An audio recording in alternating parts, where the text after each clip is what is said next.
mustalqiyan, meletakkan tangannya di bawah kepala baginda Rasul menghadap ke atas. Tiba-tiba masuklah Al-Husain yang saat itu masih berusia 5 atau 4 tahun. Ketika masuk, Al-Husain langsung bercengkrama dengan baginda Rasul dan bermain di atas dada baginda Rasul sallallahu alaihi wasallam. Aku melihat kemesraan antara seorang kakek dan cucu. Kulihat, namun lambat laun kulihat baginda Rasul menggenggam pada tangannya sesuatu. Semenjak itu kulihat lagi air mata baginda Rasul kemudian mengalir di mata, jatuh di pipi baginda Rasul SAW. Aku keheran, ada Al-Husain di atas dada baginda Rasul, akan tetapi baginda Rasul tangannya menggenggam sesuatu dan air matanya kemudian meleleh. Apa gerangan yang terjadi? Kata Ummu Salamah. Tak lama setelah itu Al-Husain meninggalkan tempat itu. Aku memberanikan diri dan memohon izin kepada baginda Rasul untuk masuk ke dalam kamar.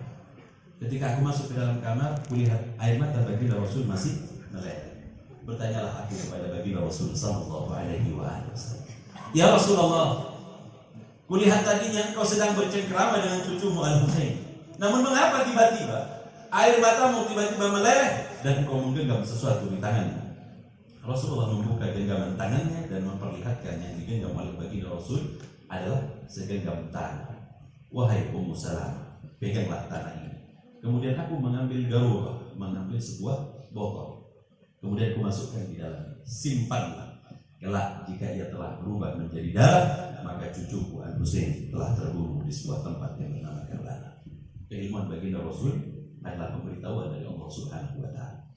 Ini versi cerita yang saya diceritakan oleh Syekh Nawawi Al-Bantani di dalam kitabnya ketika menjelaskan tentang tanah di mana tanah yang paling mulia dan bercerita tentang keutamaan Al-Husain cucu baginda Rasul sallallahu alaihi wasallam. Kitabnya orang Sunni, kitabnya orang NU bahkan sekalian. Guru bagi hampir semua mereka yang mayoritas tinggal di negeri Indonesia. Bertanyalah Ummu Salamah, "Apa yang terjadi ya Rasulullah?" Tak kala Husain sedang bermain di dada, turunlah malaikat Jibril alaihissalam dan membawa segenggam tanah dan memberikan kepadaku, aku menggenggamnya. "Apa ini wahai Jibril?" "Tanah di mana nantinya Al-Husain akan terbunuh dan dia terbunuh di sebuah tempat yang bernama Karbala." Maka menangislah aku karena aku melihat Al-Husain senantiasa berada di atasku. Al-Husain senantiasa bermanja kepadaku. Sayyidah Fatimah pernah bercerita, setiap kali mencium cucunya, baginda Rasul SAW mencium Al-Husain pada bibir. Ini sunnah, mencium cucu yang masih usianya di bawah balik. Kalau besar bukan, Bu. Nah, jika mencium Al-Husain, pastilah baginda Rasul mencium leher. Menangislah Al-Husain kemudian berkata kepada ibundanya, "Wahai ibundaku Fatimah, mengapa kakekku jika mencium kakakku Al-Hasan pada mulutnya, akan tetapi menciumku pada leher?" Maka datanglah Sayyidah Fatimah membawa keduanya dan berkata, "Ya Rasulullah, Al-Husain menuntut keadilan darimu karena ia dicium di lehernya, bukan pada mulutnya olehnya."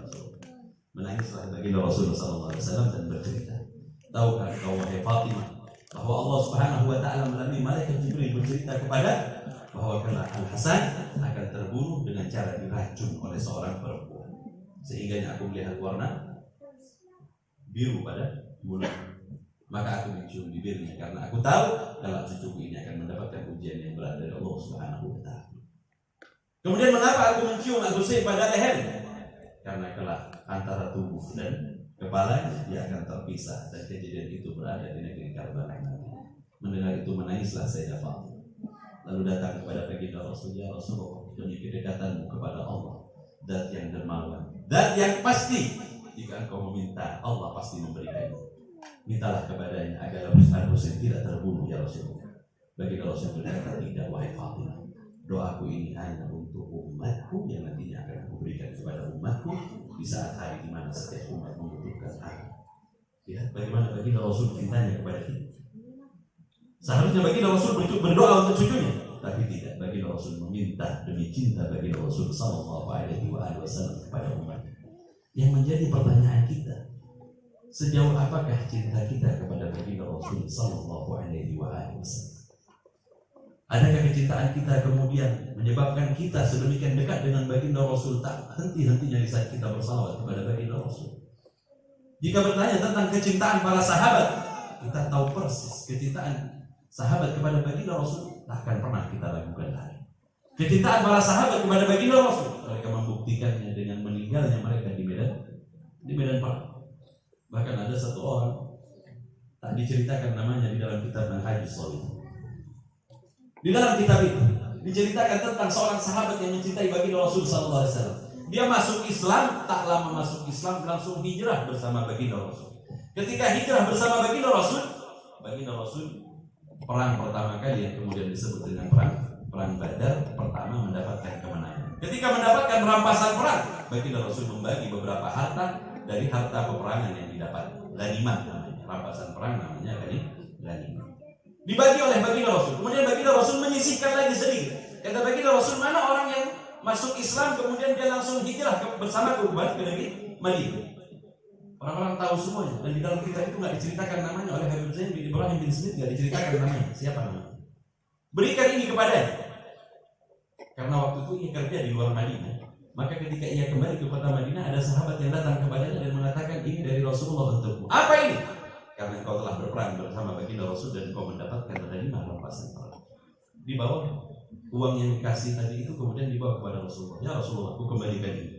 Karena demi Allah aku tidak mengikutimu kecuali karena aku memang benar-benar cinta kepadamu ya Rasulullah.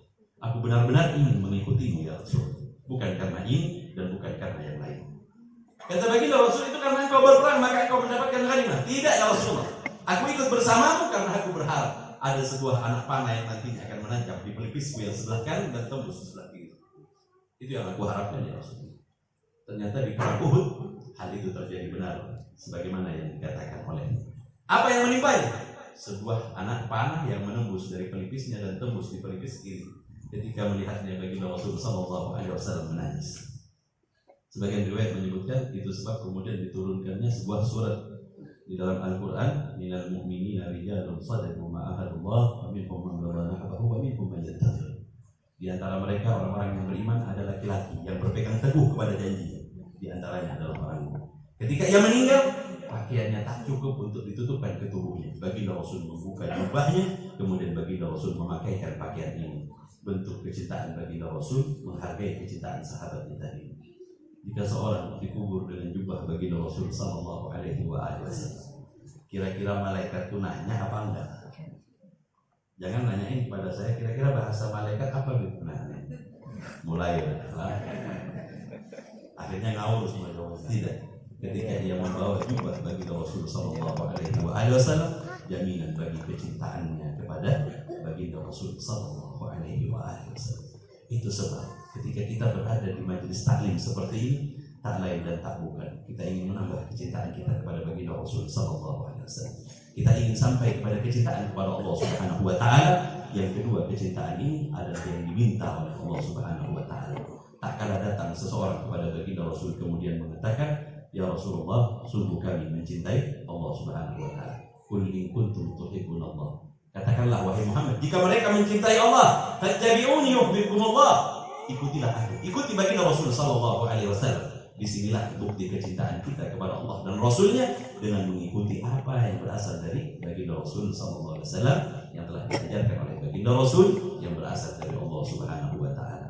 Ayyuhal ikhwah rahimakumullah. Ketika kita duduk di dalam majelis ilmu seperti ini adalah bagian dari apa yang diajarkan oleh baginda Rasul sallallahu alaihi wasallam. Hari ini kita membuktikan bahwa kita mencintai baginda Rasul dengan duduknya kita di majelis ilmu. Ketika baginda Rasul keluar dari Masjid Nabawi dan melihat dua halaman, melihat dua kelompok, satu sedang mengkaji ilmu, yang satunya sedang berzikir kepada Allah Subhanahu wa taala. Baginda Rasul duduk di majelis ilmu sebagai bukti kecintaannya kepada ilmu. Sebab itulah kemudian di majelis taklim yang mulia ini, maka kita semata-mata ingin mencari ilmu yang membuat kita cinta kepada baginda Rasul dan mendekatkan kecintaan kita kepada Allah Subhanahu wa taala. Ayyuhal ikhwah rahimakumullah, dua hal inilah yang paling mutlak yang harus kita cari tatkala kita berada di dalam majelis ilmu. Di sini Al Habib Umar mendoakan kepada kita, di antara doa beliau ini, Allah Subhanahu wa taala, semoga Allah memberikan taufik kepada kita. Ada yang mengatakan hidayah, siapa saja mungkin mendengarkan hidayah, tetapi yang mendapatkan taufik tidak. Hidayah mungkin saja kita mau mendengarkan nasihat-nasihat keagamaan, namun tidak sampai kita mengamalkannya. Tetapi ketika kita sampai kepada amal, maka orang itu mendapatkan taufik dari Allah Subhanahu wa taala. Namun orang yang mendapatkan taufik mengamalkan belum tentu sampai kepada satu tingkatan lagi yang lebih tinggi daripada itu, yakni ikhlas di dalam beramal. Nah, kita berharap ikhlas kita duduk di tempat ini, membaca segala sesuatu yang mengingatkan kita kepada Allah dan bersalawat kepada baginda Rasulullah SAW, menambah kecintaan kita. Dan tidaklah kita keluar dari tempat ini kecuali bertambah cinta kita, bertambah ilmu kita, bertambah pemahaman kita kepada Allah Subhanahu wa taala, yang menyebabkan kita tak meminta kepada selain Allah Subhanahu wa taala, hanya kepada Allah, dan berwasilahkan baginda Rasul sallallahu alaihi wasallam. Ayuhal ikhwah rahimakumullah, panjang sudah yang saya jelaskan. Kenali Allah dari baginda Rasul dengan berwasilah kepadanya, mengenal baginda Rasul dengan cara duduk di majelis ilmu. Duduknya kita di majelis ilmu ini adalah sesuatu yang luar biasa yang tidak Allah berikan kecuali kepada orang-orang yang mendapatkan taufik dari Allah Subhanahu wa taala. Ketika Allah memberikan taufik, kita meminta kepada Allah Subhanahu wa taala agar kita ikhlas di dalam amal kita. Ayuhal ikhwah rahimakumullah, duduklah, perbanyaklah duduk di majelis yang seperti ini, karena di majelis seperti ini kita tidak mendapatkan ruang, tidak mendapatkan apa-apa kecuali kita mendapatkan keridhaan Allah Subhanahu wa taala dan kecintaan baginda Rasul sallallahu alaihi wasallam. Carilah dan duduklah di tempat-tempat yang seperti ini. Juga di malam ini kita menghaulkan Al-Faqih Muhammad bin Ali Ba'an. Apa gunanya haul? Mendekatkan diri kita kepada orang-orang yang saleh. Seringkali kita mendengar cerita dari tuan guru, dari habaib, dari para kiai tentang cerita seseorang yang telah melakukan dosa banyak betul. Dia bunuh orang di zaman Bani Israel sampai 99 orang. Terakhir dia datang kepada seorang ulama, kemudian bertanya, aku telah membunuh sebanyak 99 orang. Masih adakah bagiku untuk bertobat kepada Allah? Orang ini bilang, 99 engkau bunuh. Dan kemudian engkau mau bertobat kepada Allah. Rasanya tak mungkin Allah menerima taubat. Dilengkapi jadi 100. Dibunuh juga tuan gurunya. Setelah itu dia datang kepada seseorang lagi yang ditunjuk oleh orang-orang di kampung itu. Ada lagi satu tokoh lagi. Dia datang ke tokoh. Ketika datang ke tokoh ini, ke tuan guru ini, bertanya, aku telah membunuh 100 orang. Masih adakah padaku pintu taubat? Apa kata dia? Pintu taubat tetap terbuka selagi engkau mau kembali kepada Allah Subhanahu wa taala. Siapa yang menghalangi antara engkau dengan Allah? Tidak, tak ada yang menghalangi kita kepada Allah Subhanahu wa taala. Kalau kita minta kepada seorang gubernur, kalau kita minta kepada seorang bupati, kalau kita minta kepada camat aja, itu harus ada orang dalam. Ya enggak? Ya enggak? Kita mau ketemu Pak Gubernur, pintunya siapa? Lewat siapa? Tapi ketika kita mendatangi Allah Subhanahu wa taala, tak perlu pintu kita kepada Allah Subhanahu wa taala. Allah Subhanahu wa taala 24 jam kita pasti didapati. Walaupun kita bukan siapa-siapa, walaupun kita bukan siapa-siapa, walaupun kita hanyalah hamba Allah Subhanahu wa taala. Tak ada yang menghalangi engkau untuk bertobat kepada Allah. Sebesar apapun taubatmu, bertobatlah karena maghfirah Allah Subhanahu wa taala sangat besar. Begitu juga jangan meremehkan dosa. Sekecil apapun dosa yang kita lakukan, jika engkau remehkan, jika harus berhadapan dengan Allah Subhanahu wa taala, Zat yang maha sempurna ini, sekecil apapun sudah jika masuk ke pengadilan Allah bisa jadi ruwet, menjadi urusan. Sebesar apa dosa, jika harus berhadapan dengan maghfirah Allah Subhanahu wa taala, yang menjadi mudah bagi kita. Maksudnya apa? Jangan mudah untuk melakukan dosa dan tidak juga berputus asa tak kala kita melakukan dosa. Kata tuan guru ini, siapa yang menghalangi kau dengan Allah? Bertobatlah. Namun kalau boleh saya isyaratkan kepadamu, pindahlah, hijrahlah ke negeri itu, ke negeri di mana banyak ahli ibadah dan orang-orang yang saleh, agar engkau kemudian mendapatkan kesolehan mereka. Kita tidak akan mendapatkan kesolehan kecuali kita duduk dengan orang-orang yang saleh. Kita tidak akan duduk mendapatkan ilmu kecuali kita duduk dengan orang-orang yang memang sama-sama mau mencari ilmu. Kalau kita duduk di pasar dapat apa? Kita dapat omongan. Kalau kita duduk di pasar, apa yang kita dapat? Ya mungkin kita tahu harga beberapa barang. Tetapi jika kita duduk di majelis ilmu, sepulangnya kita mendapatkan ilmu. Bukankah ini hal yang bermanfaat yang dihitung sebagai taufik oleh Allah Subhanahu wa taala dan nanti akan diperhitungkan di hadapan Allah. Itu sebab orang tadi kemudian bergegas mendatangi kampung yang dimaksud. Ingat, bukan kampungnya, tetapi orang-orang soleh yang ada di dalamnya. Mendekat kepada orang-orang yang soleh, datang ke tempat-tempat di mana disebut nama orang-orang soleh. Hal inilah yang dimaksudkan, kita mendekatkan diri agar kita nggak jauh-jauh dari orang soleh. Itu hadis sahih dalam cerita baginda Rasul sallallahu alaihi wasallam. Siapa yang ragu ketika dia meninggal di tengah jalan, berebutlah malaikat rahmat dan malaikat azab. Kata malaikat azab, ya Allah, ini orang nggak ada bagus-bagusnya. Ini orang semua perbuatannya dosa. Apalagi dia sudah membunuh lengkap 100 ulama yang dia bunuh. Bukan orang biasa dalam riwayat itu. Bani Israel, dia membunuh tokoh orang-orang alim di zaman. Ini bagianku, kata malaikat azab. Tapi malaikat rahmat berkata, tidak. Dia hendak menuju ke negeri di mana banyak orang-orang saleh. Niatannya tadi udah bagus, katanya. Berebut keduanya. Maka Allah mengirim satu malaikat lagi turun dan menjelaskan kepada mereka. Hitunglah jarak antara dia ke negeri di mana ia berbuat dosa dan negeri di mana dia hendak menjumpai orang-orang yang saleh. Allah kemudian melebihkan, menggerakkan jenazahnya tadi sedih kalau lebih dekat kepada kota orang-orang saleh. Hanya dekat ke kotanya orang saleh. Ini belum buat baik sama sekali, habis bunuh orang. Karena kedekatannya kepada kampungnya orang saleh, dekat ke kampungnya orang saleh aja, dia sudah mendapatkan rahmat Allah Subhanahu wa taala dan Allah ampuni dosanya, Allah masukkan ke dalam golongan orang-orang yang baik dan mendapatkan nikmat Allah Subhanahu wa taala. Lalu bagaimana jika kita duduk di sebuah majelis disebutkan orang-orang saleh, menghaulkan orang-orang yang dekat kepada Allah Subhanahu wa taala. Kita tak memiliki jarak dengan mereka, kita dekat dengan mereka dan kita berharap dengan kesalehan mereka, dengan kedekatan mereka kepada Allah Subhanahu wa taala, semoga kelak kita dikumpulkan bersama mereka dan kita juga dibangkitkan bersama mereka hingga kelak suatu ketika kita berkumpul bersama baginda Rasul sallallahu alaihi wasallam. Jangan jauh-jauh dari majelis taklim. Jangan jauh-jauh dari acara haul, jangan jauh-jauh dari majelis ilmu. Terlebih lagi apabila dibagikan di dalamnya apa-apa yang paling disukai oleh baginda Rasul dari ilmu dan akhlak juga ibadah, mengenal Allah, mengenal baginda Rasul, dekatlah dan jangan jauh-jauh karena kelak kita akan dikumpulkan bersama orang yang kita cintai.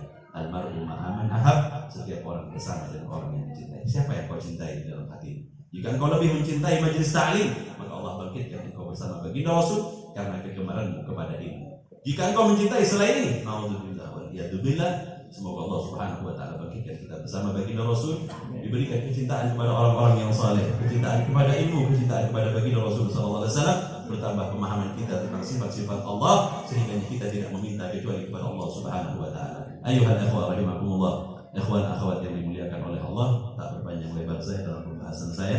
Semoga yang sedikit ini membawa manfaat bagi diri dan bagi mereka yang mau mengambil manfaat di dalamnya. Ini yang bisa saya sampaikan. Kurang lebihnya mohon maaf yang sebesar-besarnya. Wabillahi taufiq wal hidayah wa ridha wal inayah. Wassalamualaikum warahmatullahi wabarakatuh.